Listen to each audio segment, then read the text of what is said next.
Welcome back to the Global Local Top Tips, and today, Christmas pudding. This is not any old Christmas pudding, this is my grandmother's recipe. It is going to be the best Christmas pudding you'll ever have. Let's get stuck in. I know what you're saying, it's too early for Christmas pudding, but every October, Christmas puddings should be made so they have time to settle and all the juices and alcohol get to come out of the berries that we put in there. I'm going to show you my Christmas pudding today. There's quite a few ingredients for it, but it's well worth the effort. So to get started with a Christmas pudding, what we need to do is separate it into two sections. One, steeping the fruit, and two, actually making the pudding. At a minimum, the fruit should be steeped in the fridge for about 4 to 6 hours. Ideally, overnight is best. So with all my ingredients, because there's quite a few, I'm just going to list them down below in this video. So to get started, I've got my metal bowl as always, and I've got my mixed fruit, and this is raisins and currants. It's a little bit of peel through it, orange peel and lemon peel, but I'm going to add some more zest in it too. They go straight into my bowl. I've got some glazed cherries, and I love glazed cherries, so you can put in more or less than the recipe allows. It's quite flexible. I've got some prunes, and I've just roughly chopped them up, made sure the stone is taken out. I've got some brown sugar, and it's really important you use brown sugar with this one, because if you don't, it just doesn't have the same effect in the pudding. I've got some Irish whiskey. Now you can use any whiskey, but I'm going to say you should be using Irish whiskey, a good Irish whiskey, or even a brandy. Go straight in there. Guinness, maple syrup. Now you could use molasses if you wanted to. It just would be very strong and it's quite dark. And this pudding will be quite dark as it is because of that stout and the brown sugar. And some cinnamon. And what we want to do is we basically just want to give it a rough mix.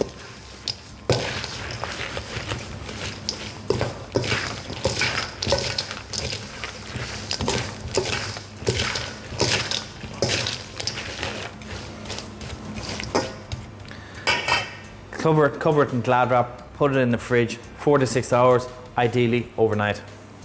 So now my fruit has been left for 4 to 6 hours. It's soaking up all that alcohol and it smells really, really good. Now I want to zest some extra lemon and orange in there just for a little bit of freshness. Now, if you're not a big fan of zest, which to be honest, I'm not. I don't like big chunks of zest when I'm eating mince pies or Christmas pudding. So I like to use zesters just so it's a lot finer. And it almost disappears in the mix. It's beautiful just to get that beautiful fresh taste of lemon and orange in there. I used to make this with my grandmother when I was younger.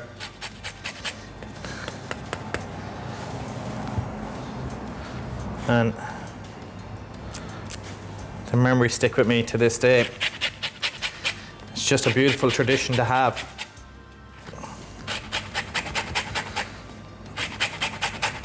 So if you want to create some beautiful memories for your kids as they grow up, making a Christmas pudding every year is what you should be doing. Now, I normally like to make 2 or 3. If they're just for my own personal use, I'll make 2 or 3, because inevitably you're going to taste one when it's cooked. So I always like a backup.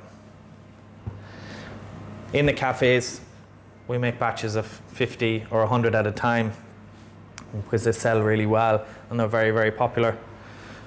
But this recipe doubles up very well, so you can just multiply it. So we're just going to mix that all in. Into that, I'm going to grate 1 apple.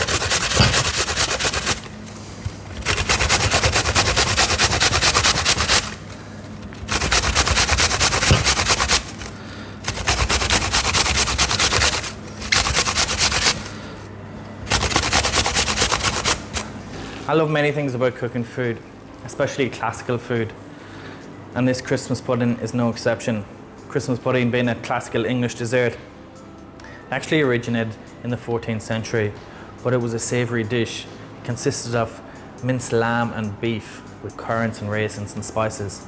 It wasn't really till the 16th century that this dish became a sweet one, taking out the meat and replacing it with more fruit, flowers and spices.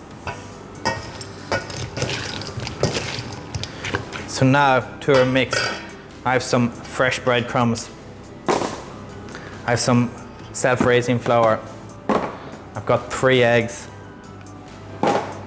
and I've got a mixture of lard and butter.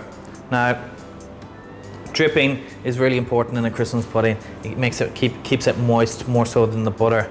Now you could replace the lard with some vegetable oil if you so wished.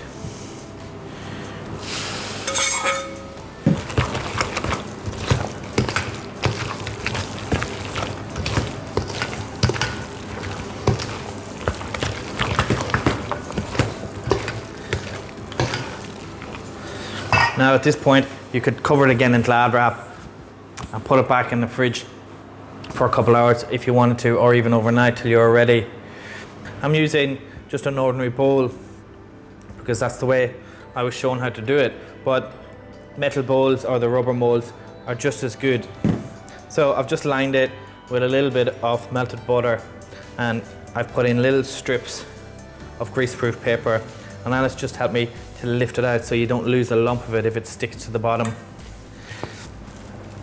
And it simply just goes straight in.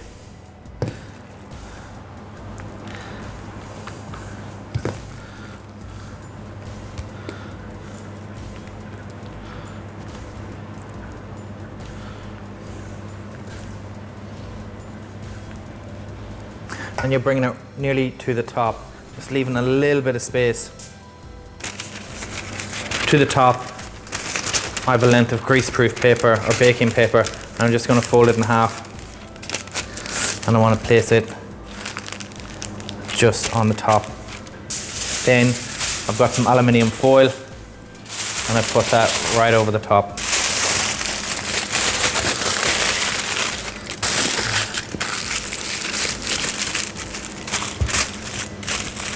We'll tie a string around it or an elastic band, and it's ready to go. Now there's a couple of different ways we can cook it. If our oven has the capability of steaming, 100% we can do that, and we would steam it for 5.5 hours. If we didn't have a steamer, we could put it in the oven in a bain-marie and cook it for 6 hours. Just be careful that we top it back up with hot water. When we put it in the oven, we want to fill it just about 3/4 full of water, not that it's going to tip over and actually go into the pudding. The way I'm going to cook mine is I'm going to put it in the slow cooker. Strangely enough, it's one of the best ways to do it because the temperature's even all the way through, and it's very, very easy to lift the lid, have a look. So when I put it into the slow cooker, I'm going to go fill it 3/4 full of boiling water, and I'm going to put the slow cooker on at high, and I'm going to leave it on high for 6 hours. Just checking every hour or two that I do need to top it back up with boiling water again.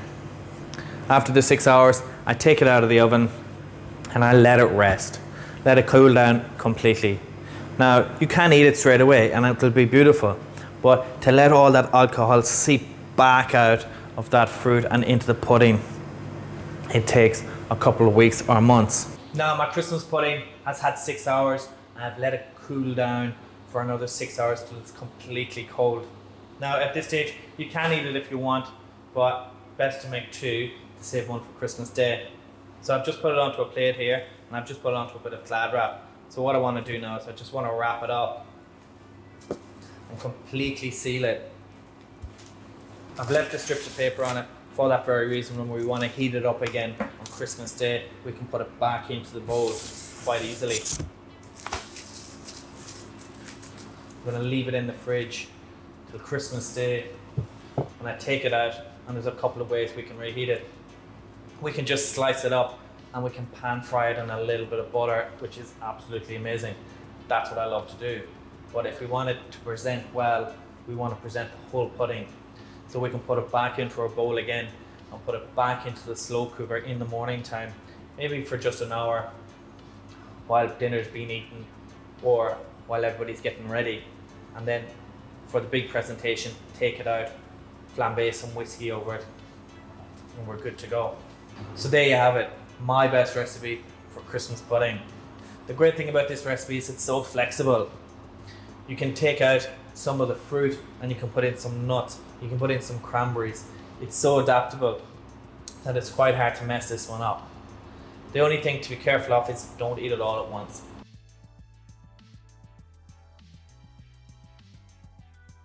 If you enjoy our videos and you'd like to see more in the future, please consider joining our Patreon group. There's so many extras. Our upcoming cookbooks, our unseen videos and Q&A sessions. Well, there you have it. I hope you enjoyed the video. Please comment down below any videos you'd like to see in the future. Hit that like button, the subscribe button and the bell icon. And we'll see you soon.